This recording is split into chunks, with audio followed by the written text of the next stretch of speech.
मैं हूं रणदीप रोड। आप देख रहे हैं बातों बातों में। आज हम बात करेंगे बाबा नीम करोली की। बात 1962 की है, जब बाबा नीम करोली कैंची धाम पहुंचे थे। देश विदेश में बाबा के लाखों श्रद्धालु हैं जो कैंची धाम जाते हैं और उस अलौकिक अनुभूति को महसूस करते हैं।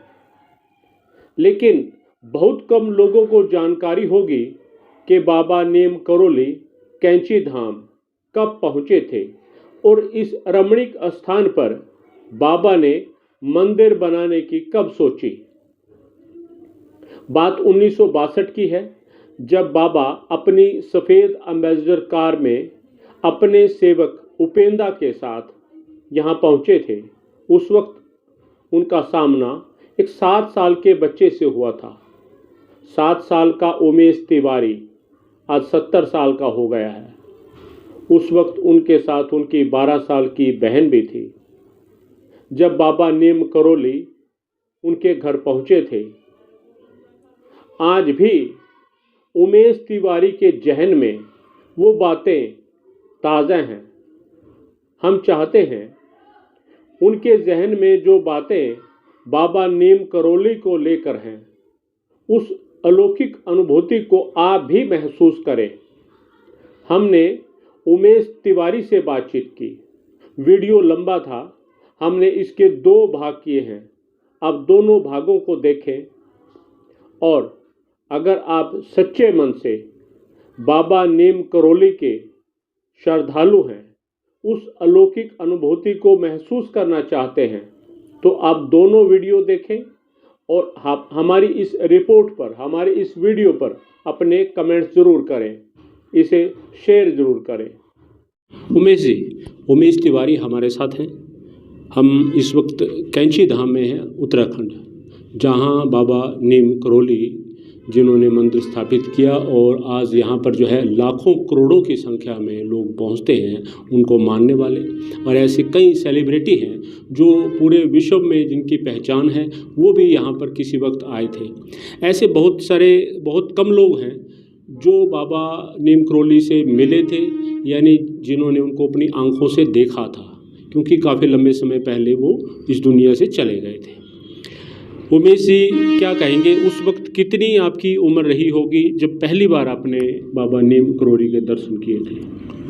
पहली बार जब बाबा हमारे इस जो अभी जहाँ हम बैठे हैं, ये तो उस समय में हमारा खाली आग लगा खंडर था और मैं 7 साल का था। 1962 के मई के महीने की बात है। और बाबा आके सीधे खंडर के अंदर, जैसा तख़त अभी लगा है, यहाँ पर एक तख़त पड़ा रहता था। ये मुसाफिर खाना हुआ करता था। बैलगाड़ियाँ चला करती थी। बैलगाड़ियाँ बगल में फील्ड में लोग खड़ा करते थे और इस खंडर के अंदर खाना आना बनाया करते थे और यहीं अपनी दूध देने वाली गाय बांध लेते थे। लेकिन जब मई में बाबा जी आए तो खंडर में सारा गोबर कीचड़, वो तख़त केवल पड़ा था। और बाबा आके उस तख़त पर सीधे, जिस मुद्रा में अभी आपने देखा होगा बाबा की फ़ोटो लगी है, इसी मुद्रा में बाबा लेट गए। हाँ, ये बाबा का सबसे पसंदीदा आसन था। इसी आसन पर महाराज ज़्यादातर बैठा करते थे और घंटों इस आसन पर रह जाते थे। तो उस समय मैं और मेरी बड़ी दीदी गायों को जंगल हाँक के आ रहे थे। जैसे ही हमने देखा कि हमारे खंडर में कोई कम्बल वाला घुस गया और उनके साथ एक मोटे भक्त और थे, नैनीताल के थे, वो उपेंद्र उनका नाम था। तो दीदी ने सोचा कि हमारे खंडर में कोई 2 लोग घुस गए हैं और क्या करने घुसे होंगे, इनको भगाते हैं। उस वक्त कितनी उम्र थी आपकी? उस समय मैं था 7 साल का और दीदी होगी 12-13 साल की। बच्चे थे, घूम रहे थे, खेल रहे थे। हाँ, हम गायों को जंगल हाँक के आ रहे थे और बगल के फील्ड में खेल रहे थे। तो घर आपका पीछे था इससे? घर इसके जो अभी वर्तमान में मेरा संपूर्णानंद होम स्टे है, होम स्टे के पीछे ही हमारा घर हुआ करता था। तो जैसे ही हम खंडर में घुसे हम तो बाबा को भगाने के लिए घुसे कि हमारे खंडर में क्यों घुस गया, कौन घुस गया। बालक बुद्धि थी और हमें ये बालक बुद्धि भी थी और ना हम ये समझ पाए कि ये इतने महान संत हैं, भगवान हैं। और जैसे ही बाबा के चेहरे पर हमारी नज़र पड़ी तो हम उन्हें हक्का बक्का रह के देखे रह गए और हमने उन्हें भगाने के बजाय सीधे उनको प्रणाम किया। प्रणाम करते ही बाबा बोले कि बच्चों तुम्हारे पिताजी कहाँ हैं? तो हमने कहा घर हैं। तो बाबा कहने लगे जाओ उसको बुला के लाओ, मैं उससे मिलने आया हूँ। तो हमने यहाँ से बाहर निकल के दौड़ लगाई तो थोड़ी सी दूरी पर मेरे अभी जो वर्तमान में होम स्टे है उसके पीछे ही हमारा घर हुआ करता था। घर गए, पिताजी खाना खा रहे थे तो धोती वोती पहन के खाते थे पुराने बुजुर्ग। तो हमने पिताजी को बोला कि बाबू, कुमाऊनी भाषा में बाबू कहते हैं अपने पिताजी। हाँ जी। हमने कहा बाबू हमारे खंडर में कोई मोटा मोटा कंबल वाला है और अब मैं लड़कार से सफ़ेद रंग की उतरा और वो तो तखत पर लेट गया है और एक मोटा और है और उसको झाड़न से ऐसे हवा लगा रहा और वो कंबल वाला तुमको बुला रहा। तो पिताजी बोले बच्चों ऐसे बाबा टाइप के तो कितने आए कितने गए, अभी मैं खाना खा रहा हूँ, आधे खाए से मैं कहाँ उठूँ, जा कह देना कि नहीं आ सकते हैं। और उसको ये मत बताना कि बाबू खाना खा रहे हैं, यदि वो ये सुनेगा तो वेट करेगा मेरा। तो उससे कह देना कि तबीयत खराब है, बुखार आया है, बिस्तर में सोए हैं, बिल्कुल नहीं आ सकते कहना। तो हम दोनों भाई बहन फिर वापस आए।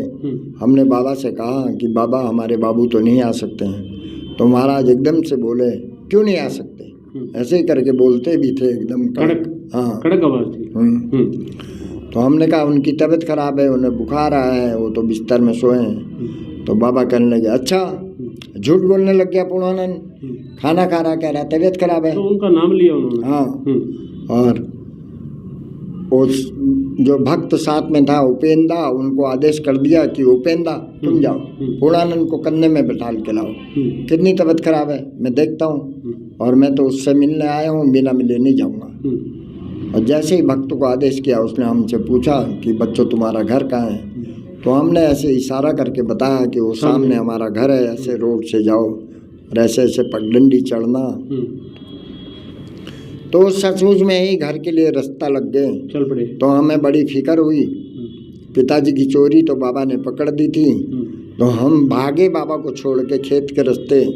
उससे पहले घर पहुंचे और हमने कहा कि बाबू वो बाबा तो सब समझ गया है और तुम्हारा नाम लेके कह रहा पूर्णानंद झूठ बोलने लग गया और तुम खाना खा रो करके उसको पता लग गया है और कोई एक मोटा आदमी भेज दिया है और कह रहे कंधे में बैठा के लाओ, बिना में लेने जाऊंगा।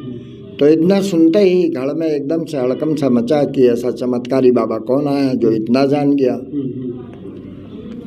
तो पिताजी ने तो फिर पीछे मुड़ के नहीं देखा, रसोई से आधा खाए से उठे और जूठे हाथ धोए, कुल्ला मारा और धोती में ही सीधे यहाँ दौड़ लगा दी। पीछे पीछे माँ, बड़े भैया जो भी हमारे परिवार में उस समय मौजूद थे सबके सब नीचे भाग आए। अब आ करके पिताजी ने बाबा को प्रणाम किया। प्रणाम करते ही बाबा बोले कि पहचाना, क्योंकि पिताजी बताते थे बाबा 20 साल पहले 1942 में उनको भूमियाधार में रोड के किनारे खड़े मिले थे। हाँ, तभी उन्होंने बता दिया था। पिताजी के कुछ मुकदमे चले थे, एक चक्की का मामला और एक घर का। वो घर हमारा अल्मोड़ा डिस्ट्रिक्ट में पड़ता था, तो चचा ताऊ से झगड़े चले थे तो घर छीन लिया था। और यहाँ एक पानी की चक्की थी, उसका भी मुकदमा चला था। तो पिताजी कोर्ट के काम से ही नैनीताल से पैदल आ रहे थे। यहाँ से 13 किलोमीटर दूर भूमियाधार एक जगह है। भूमियाधार में भी बाबा जी ने मंदिर बनाया है। उस मंदिर से 2 किलोमीटर आगे हल्द्वानी की ओर को एक झरने के किनारे बाबा मिले थे बल। और पिताजी को तब भी 20 साल पहले, हाँ 20 साल पहले, तब भी पिताजी उन्हें कुछ समझ नहीं पाए थे और ऐसे नाले पे खड़े थे कि जिस नाले पे पिताजी बताते थे कि मैंने सुना था भूत दिखते हैं। तो मैं तो डर गया था उन्हें देख के और नाली नाली दब के बाबा से आगे बढ़ गए थे। तो बाबा इतने अंतर्यामी थे कि उन्होंने पीछे से पिताजी को बाई ने आवाज़ मार दी। उस वक्त भी कि पूर्णानंद, मैं तेरे से मिलने के लिए खड़ा हूँ, तो बिना मिले चले जाएगा। तो पिताजी बताते थे कि मैं एकदम भौचक्का सा खड़ा रह गया और मैंने कहा ये भूत तो नहीं है, मेरा नाम लेके बुला रहा है, ये तो कोई है। लेकिन उनका भेष जो कंबल लपेटा था उसके वजह से पिताजी डर रहे थे। शाम का वक्त था। तो पिताजी कह रहे हैं बाबा ने ही मेरे को वो हिम्मत दी, मैं वापस बाबा की ओर को चला गया। और बाबा को जैसे ही सामने पहुंचा तो ऐसा लगा जैसे साक्षात ब्रह्मा विष्णु महेश मेरे आगे खड़े हैं। और मैंने तो सीधे उनको प्रणाम किया। प्रणाम करते ही बाबा ने उठाया बल और महाराज ऐसे करके कंधे पे थपकी मारा करते थे। तो 2 थपकी मार दी बल पिताजी गए और कहने लगे बल कि बच्चा तू तो बड़ा परेशान है, तेरा तो घर छीन लिया है और कल तारीख है तेरी अल्मोड़ा में, और तू फिक्र मत कर, तू तो भक्त आदमी है, सच्चा इंसान है, कल ही घर का मुकदमा जीत जाएगा। और जो तेरी चक्की छीनी है उसमें तो बहुत समय लगेगा, वो मामला तो हाई कोर्ट पहुंच जाएगा, लेकिन तू फिक्र मत करना, उसमें 20 साल लग जाएंगे और 20 साल बाद चक्की का मुकदमा भी तू जीत जाएगा। और जब चक्की तेरी हो जाएगी तब तेरे घर आके मैं मिलूँगा। और अभी तू जा और डर मत, तेरे को घर जाने को ट्रक मिल जाएगा। तो पिताजी बताते थे कि मैंने बाबा को प्रणाम किया, मेरे को रात होने लग गई थी तो मैं वापस घर को लग लिया पैदल। और मुश्किल से 1 फर्लॉन्ग ही चला था कि बाबा की कृपा बरसनी शुरू हो गई। हल्द्वानी की ओर से कोई ट्रक आया और ट्रक वाला पिताजी बताते थे कॉर्नर पड़ा था, तो मैं तो उसको हाथ भी नहीं दे पाया। उसकी हेडलाइट जब मेरे पर पड़ी तो उसने मेरे को देख के खुद ही ट्रक रोक दिया और कहने लगा बल कि पंडित जी रात हो रही है, कहाँ को लगे हो, आओ बैठो, मैं तुम्हें घर छोड़ दूंगा।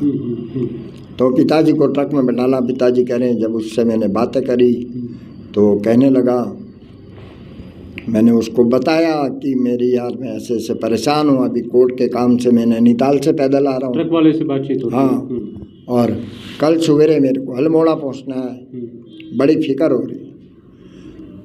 तो ट्रक वाला बोला कि पंडित जी फिक्र क्यों करते हो, मेरे ट्रक में तो अल्मोड़ा का ही राशन लदा है, मैं तो अल्मोड़ा ही जा रहा हूँ, लेकिन अभी रात हो रही है, मैं रात की 2 रोटी का जुगाड़ देख रहा हूँ और जहाँ रात की 2 रोटी मिलेगी वहीं सो जाऊँगा। यदि आप अपने घर में कैंची में 2 रोटी मेरे को खिलाएंगे रात का तो वहीं सो जाऊंगा, सुबह मेरे साथ ही अल्मोड़ा चलना। तो बाबा की इतनी बड़ी कृपाएं थी, घर आने की भी व्यवस्था हो गई और दूसरे दिन अल्मोड़ा जाने की भी व्यवस्था बन गई। तो पिताजी बताते थे कि मैंने ट्रक वाले से कहा यार 2 रोटी क्या, तेरे को तो 4 रोटी खिलाऊंगा यदि तू यहाँ सो जाएगा कैंची में और मेरे को सुबह अल्मोड़ा पहुँचा देगा, तो फिक्र मत कर।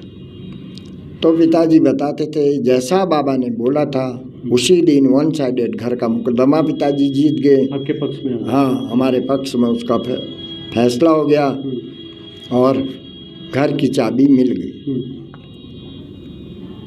उसके बाद धीरे धीरे समय बीता। इससे पहले मैंने अभी जो वर्णन किया कि बाबा यहाँ पहुँचे और पिताजी ने प्रणाम किया और पूछा कि पहचाना, तो बाबा उसी बात के लिए बोल रहे थे, 20 साल पुरानी बात के लिए। तो पिताजी उस 20 साल पुरानी बात को भूल गए थे। तो पिताजी ने बाबा को हाथ जोड़ के प्रणाम किया कि बाबा मैं आपको नहीं पहचान पा रहा हूँ, कब कहाँ मिले थे, कहाँ आपने दर्शन दिए थे, मेरे तो कुछ दिमाग में नहीं आ रहा। तो बाबा एकदम से बोले अच्छा नहीं पहचाना? हाँ, ऐसे ही करके बोलते थे। तो पिताजी हाथ जोड़ करके सोच विचार में पड़ गए और याद नहीं आई। कहने लगे बाबा मैं तो आपको बिल्कुल नहीं पहचान पा रहा हूँ। किस सन की बात रही हो? 1962 की। 1962, ठीक है।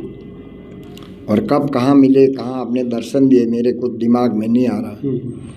तब महाराज एकदम से तखत में से उठे और दोनों पैर तखत में लटका के बैठ गए और पिताजी के कंधे में फिर ऐसे 2 थपकी मार दी। कहने लगे पूर्णानंद अब क्यों पहचानेगा, अब तो तू घर का मुकदमा जीत गया है, घर तेरा हो गया है और तूने तो उनको ही दे दिया है। वो भी बता दिया महाराज ने। क्योंकि भाई बंधु लोग के बाद में पिताजी ने उन्हीं को दे दिया था। ठीक है।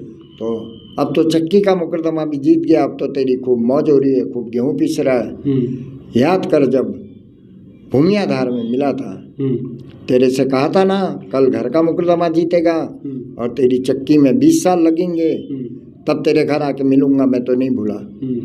और जैसे ही पिताजी ने याद आई तो कान पकड़ करके उठक बैठक करने लगे कि बाबा क्षमा कर दो, मैं गरीब आदमी हूँ, कई उलझनों में पड़े रहता हूँ, मेरे दिमाग से बात उतर गई। तो महाराज जी ने फिर 2 थपकी मार दी, कहने लगे पूर्णानंद अब तो फिक्र मत कर, अब मैं आ गया हूँ, तेरी सब मौज होगी। बता, मैं तेरे कैंची में मंदिर बनाना चाह रहा हूँ, कहाँ बनाऊँ, जहाँ तो कहेगा मंदिर बनाऊंगा। अब पिताजी के पीछे पड़ गए। अब पिताजी ने हाथ जोड़ के कहा कि बाबा आप तो स्वयं ही इतने अंतर्यामी हैं, तीनों लोकों की आप जानते हैं, सारा भूत वर्तमान भविष्य आप बता देते हैं, और मैं गरीब आदमी आपको क्या बताऊं, मंदिर बनाना है, कहाँ बनाना है। तो बाबा कहने लगे नहीं पूर्णानंद, तू तो भक्त आदमी है, सच्चा इंसान है, मंदिर तो वहीं बनाऊंगा जहाँ तू कहेगा, जगह तो बताएगा और मंदिर में बनाऊंगा। और अपनी बात में अड़ गए। जब बहुत जीत कर दी तब पिताजी ने उस जगह के बारे में बताया जहाँ पर अभी वर्तमान में मंदिर है।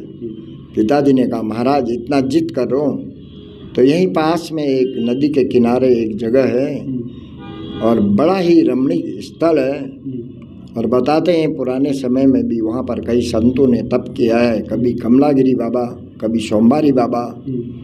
अगर आप मंदिर बनाने की सोच रहे हैं तो उससे अच्छी जगह नहीं है। और जैसा ही महाराज को इतना बताया तो महाराज कहने लगे कि पूर्णानंद किसी संत ने तपस्या करी है, रमणीय स्थल है, चल दिखा कहाँ है। तो पूरे 2-2.5 घंटे यहाँ बिताए। यहाँ माँ ने चाय भी उनको पिलाई घर से लाके, बातें करी। उसके बाद तब यहाँ से निकले पिताजी उनको दिखाने के लिए वो जगह जहाँ अभी मंदिर है। हाँ पैदल ही है, रोड थोड़ी सा। तब तो वो जंगल का रास्ता हुआ करता था, न पुल था न कुछ था। ठीक है। तो बाबा जैसे ही वहाँ को पिताजी उनको लेके जाने लगे तो हम सब भाई भी उनके पीछे पीछे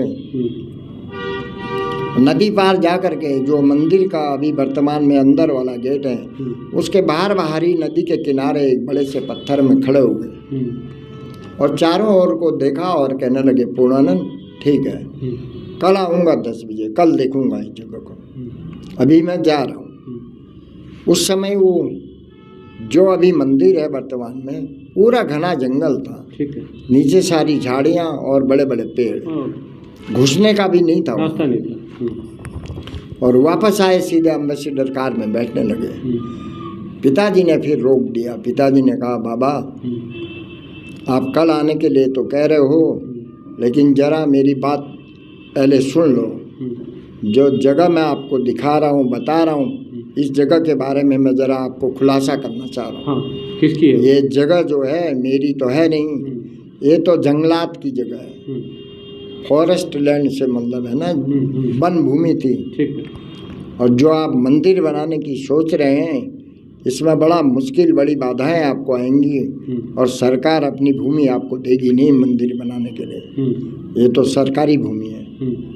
तो बाबा कहने लगे तूने कहा ना किसी संत ने तपस्या करी है, रमणीय स्थल है, अब तो मंदिर ही बनेगा।